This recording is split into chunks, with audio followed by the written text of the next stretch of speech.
The plans were postponed and cancelled.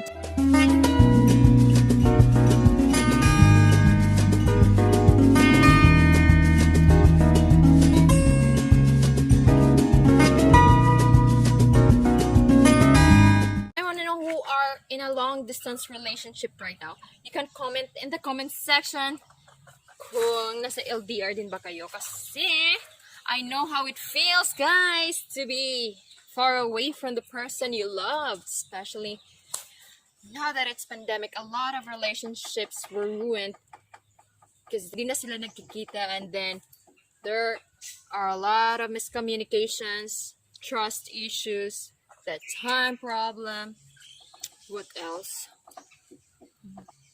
Loneliness. So many factors that could affect your long distance relationship. Like, napakahirap magkaroon ng relationship, especially if it's LDR, because you'll face a lot of challenges. One of them right now is the pandemic. We've had a lot of plans, but it's all ruined by COVID. Okay, so this afternoon we're going to talk about relationships. Hello, Team LDR! Kumusta ang mga relationship ninyo ngayon? Especially now that it's pandemic, how's the LDR relationship, guys? Ayan. I will talk about it. Kasi, ang hirap, guys. Nako. I want to share it with you kasi before, when I didn't have a boyfriend, parang, uy, gusto ko magka-boyfriend kasi nga, ganito, ganyan, may kasama siya, gusto ko rin ganyan. Hala, akala ko madali lang, pero no, it's not.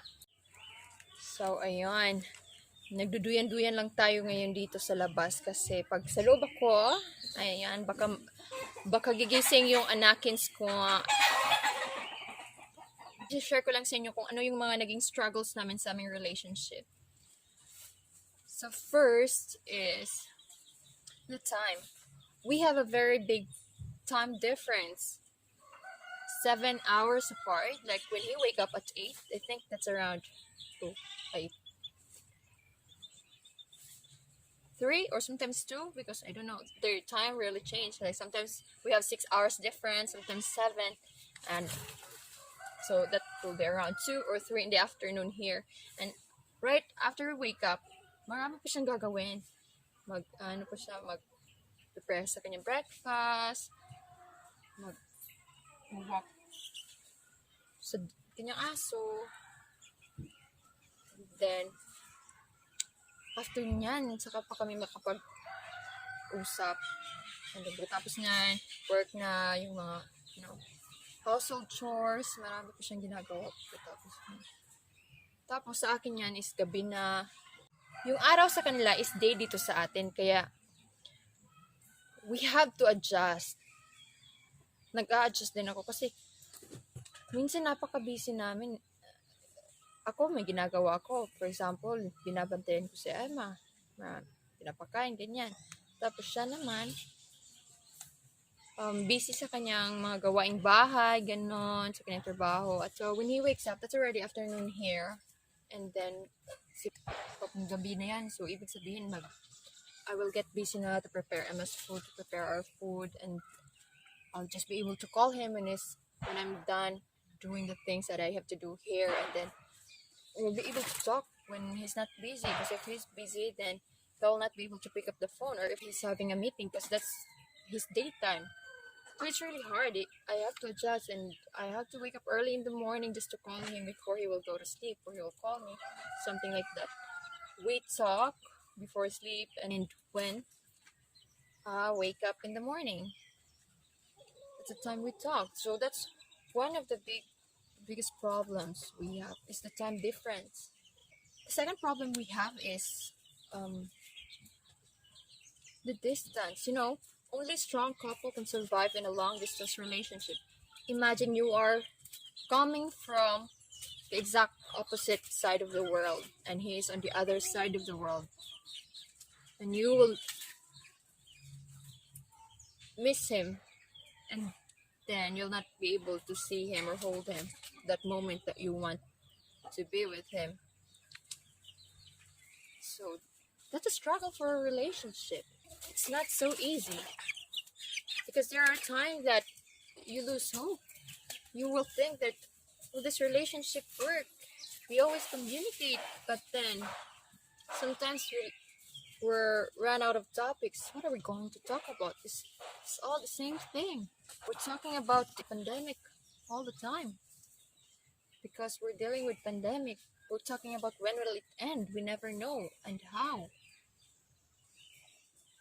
Sometimes we're just gonna think that this might not be over. Are we going to see each other again? Maybe not. So it's stressful. Indeed, a lot broke up because of this. LDR is such a big challenge for now because it's not easy to travel to see the person you loved anymore. And it's not so safe to travel.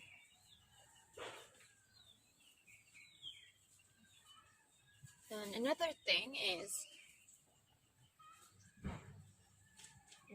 you both are going to miss special occasions. For example, Christmas, you can't celebrate it together. Or birthday. One thing that was so hard for me with this long distance relationship was when I was pregnant. I get jealous watching at those ladies who were with their boyfriends during their prenatal checkups, and I would like to experience the same, but he wasn't here. I have to go to my checkups all alone. That's when I was in the city before the COVID happened. There will always be trust issues kasi nga, you're very far from each other and you never know what the other person is doing on the other side of the world. And like, sometimes I will think that, oh, maybe he's with another woman, and he will tell me that I'm accusing him of the things that he didn't do. And I will always say that, how will I be able to know? Of course, because if you're going to do something else, you'll not tell it, right? So ayun, huwag kayong mag-wish ng long distance relationship kasi napakahirap, as in. Even if the communication kasi is there, pero hindi mawawala na magkakaproblema talaga kayo. Kasi nga, you get used to the topics eh. Parang nagsasawa na kayo sa pinag-uusapan nyo, like, pabalik-balik na lang. You talk about the same thing always. Sometimes you run out of topic, and then eventually you'll have a problem. We'll have trust issues kasi, diba, you do not see what he's doing on the other side of the world, or he doesn't see what I'm doing, but you guys both have to to be faithful to each other. Ako nag-overthink ako eh. Even if I don't have a proof, but because we are far from each other, I tend to think that he's looking for fun with some other person, which is not good. It could ruin the relationship. Ah!